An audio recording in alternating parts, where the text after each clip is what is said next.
In China, there is an ancient saying known as 法不责众. If you take it at face value, it simply means when too many people break the law can no longer hold them accountable.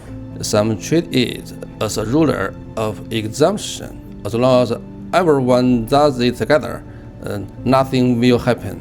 This explanation seems to make sense, yet something about it falls off. And yet, this thing has survived for centuries, which itself is worth thinking about. To understand it, let's look at a real moment in history. In a certain county during the Qing dynasty, dozens of farmers jointly refused to pay their taxes. Under the law of that time, refusing to pay taxes was a criminal offense. The county magistrate had both the right and the duty to arrest them.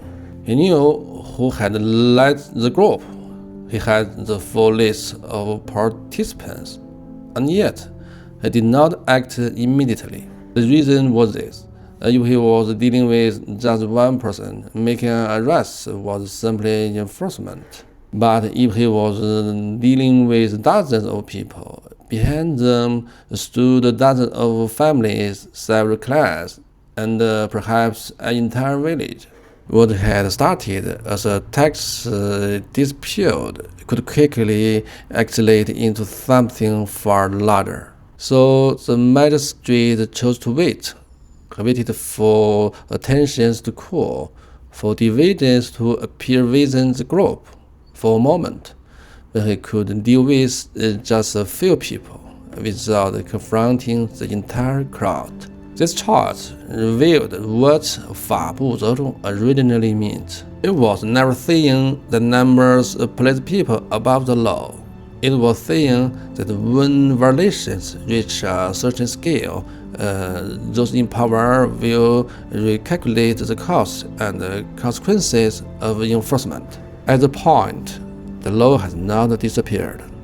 The punishment has not been cancelled. Only the method of execution has changed.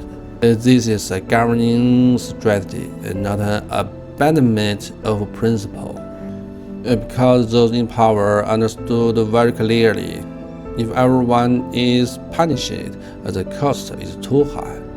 If no one is punished, authority suffers.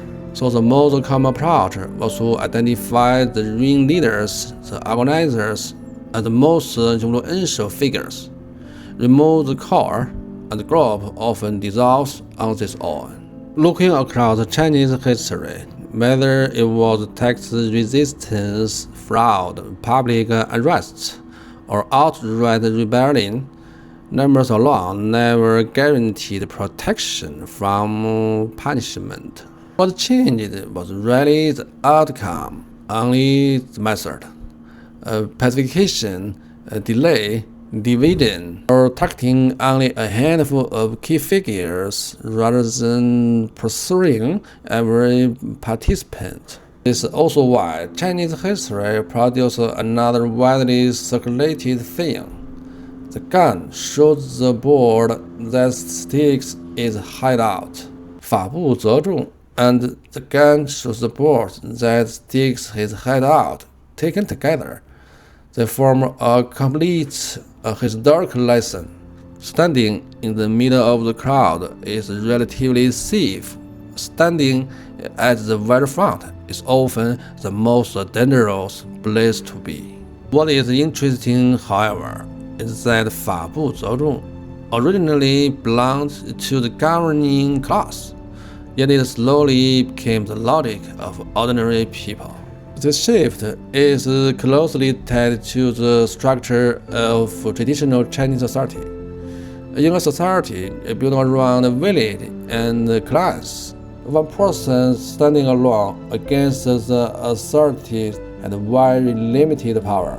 But when many people united together, everything changed. The authority had to weigh far more consequences, and the cost of taking action rose significantly. Over time, people accumulated a kind of experience. acting alone carried great risk. Moving together with others is relatively safe.